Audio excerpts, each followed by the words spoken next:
Merkantilisme adalah sistem ekonomi yang mendominasi Eropa antara tahun 1500 hingga 1750.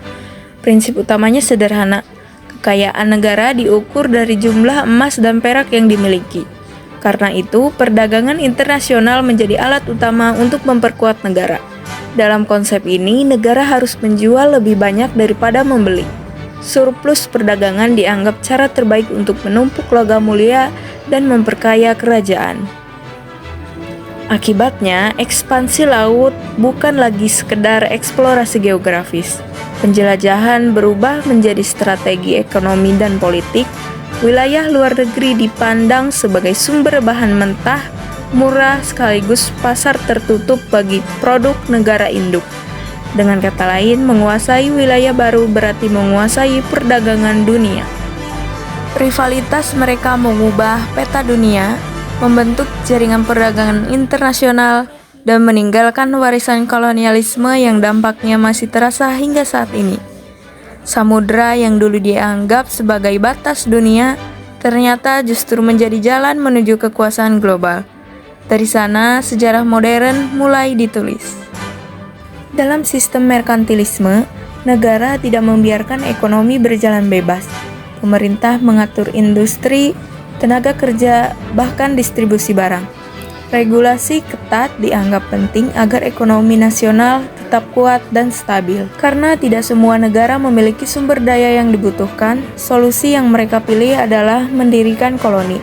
Koloni menjadi penyedia bahan mentah sekaligus pasar yang tidak bisa menolak produk dari negara penjajah. Ekspedisi laut, perebutan pelabuhan strategis, dan pembentukan perusahaan dagang monopoli menjadi kebijakan resmi negara.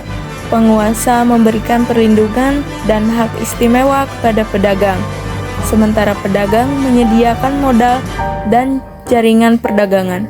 Aliansi inilah yang mempercepat ekspansi global Eropa.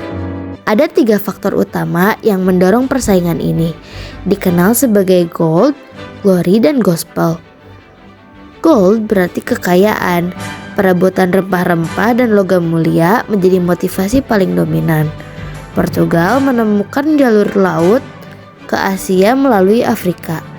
Spanyol mencoba jalur barat dan justru menemukan benua Amerika.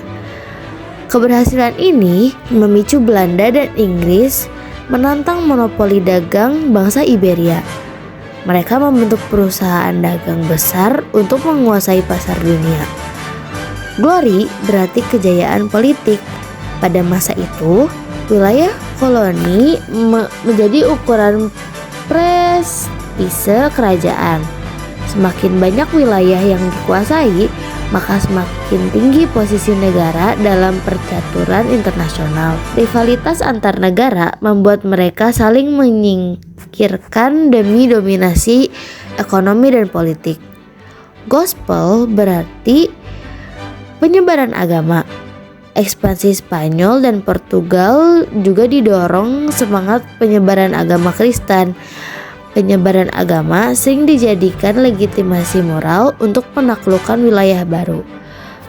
Faktor religius ini memperkuat ambisi ekspansi dan memperdalam rivalitas antar kerajaan. Portugal menjadi pelopor penjelajahan samudra. Strateginya adalah membangun pos dagang di titik-titik strategis seperti pesisir Afrika, India, dan Asia Tenggara. Mereka mengandalkan teknologi navigasi, kapal cepat, serta kekuatan militer laut. Dengan menguasai jalur sempit perdagangan, Portugal dapat memungut pajak dan memonopoli arus barang. Kekuatan mereka terletak pada pengalaman pelayaran dan keberanian eksplorasi. Namun kelemahannya adalah jumlah penduduk sedikit dan administrasi kolonial lemah. Ketika pesaing yang lebih terorganisasi muncul, dominasi Portugal mulai menurun. Berbeda dengan Portugal, Spanyol fokus pada penaklukan daratan besar di Amerika. Mereka menguasai sumber logam mulia sebagai dasar kekayaan. Sistem monopoli perdagangan diterapkan melalui pelabuhan tertentu dengan armada pengawal. Kekuatan Spanyol berasal dari sumber daya alam melimpah dan dukungan kerajaan yang kuat. Namun fokus mereka pada eksploitasi daratan membuat jaringan perdagangan laut kurang berkembang. Biaya perang dan birokrasi yang kaku juga mengurangi efisiensi mereka dalam persaingan global. Belanda menerapkan strategi yang lebih modern.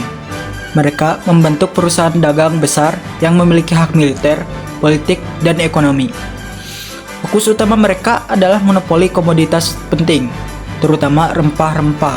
Kekuatan Belanda terletak pada manajemen perdagangan yang efisien, armada kuat, dan modal yang besar. Mereka juga menggunakan diplomasi dengan penguasa lokal, tidak hanya dengan kekerasan.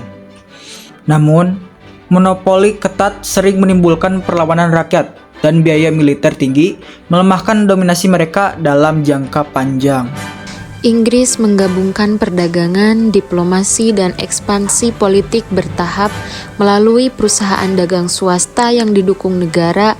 Mereka membangun jaringan luas di Asia, India, dan Amerika. Kekuatan Inggris berasal dari teknologi kapal, kekuatan industri, sistem keuangan modern, serta koloni pemukim yang berkelanjutan. Mereka juga pandai memanfaatkan konflik lokal untuk memperluas pengaruh. Walau biaya perang dan pemberontakan koloni kadang menjadi hambatan, strategi kombinasi ini akhirnya menjadikan Inggris kekuatan dominan perdagangan global. Perancis memilih pendekatan yang lebih lunak. Mereka mengutamakan diplomasi dan kerjasama dengan penguasa lokal. Pendekatan ini membuat kehadiran mereka lebih mudah diterima di beberapa wilayah. Dukungan pemerintah pusat memberi legitimasi politik dan modal. Namun, Perancis datang terlambat dalam kompetisi maritim. Banyak pelabuhan strategis sudah dikuasai pesaing, armada laut dan modal mereka juga lebih kecil dibandingkan Belanda dan Inggris. Konflik politik di Eropa sering mengalihkan perhatian sehingga ekspansi mereka tidak konsisten.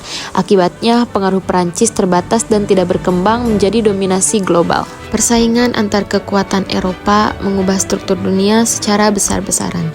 Dalam bidang politik, rivalitas memicu konflik sekaligus perjanjian pembagian wilayah pengaruh. Dominasi jalur perdagangan menjadi penentu posisi geopolitik setiap negara. Dalam bidang ekonomi, jaringan perdagangan global berubah total.